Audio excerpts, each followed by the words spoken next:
lang talaga. 30 lang talaga. It was selected by the company. Of course, we asked the leaders, hey, you know what, you want to bring some more money?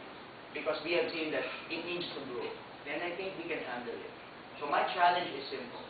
I have a challenge of 107 people in this room wanting to live with one message in their mind and in their heart.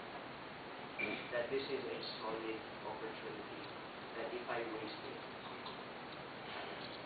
and I don't want to do it. So I'm going to use whatever it is that I learned, whatever it is that I heard, whatever it is that I saw, to my advantage. I'm going to make something out of this business. You know, I want you not to be distracted. I really want you to be focused. Okay? Whatever your neighbor told you just earlier, whatever, however you were invited, drop it. I'm saying this to everyone here. I'm saying it to everyone here. I need you to focus. Like I said, we will not be bored. I don't like to be bored. Okay? I believe business should be fun. Are you guys ready to have fun a little bit? Yes! Pero seryoso to.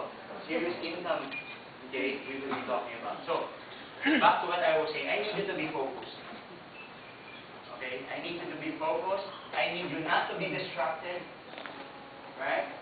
Because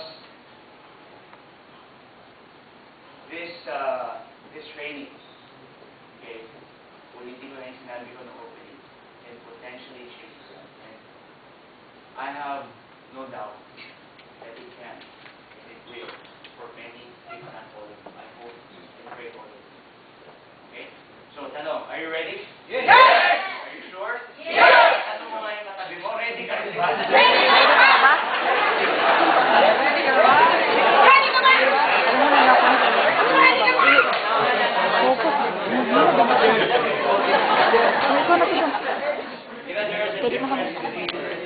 By the way, I want everybody to be smiling. If someone's not smiling, you tell them, you know what, you smile more.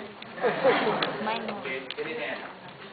You see, I want to differentiate. And this is something I have asked previous batches. You know, I always ask them, are you ready? They're okay. I ask them, are you prepared? They're not sure. Okay, they're not sure. Ang tanong ko, not anymore if you're ready. I know you are. But are you prepared? Are you prepared? Yes.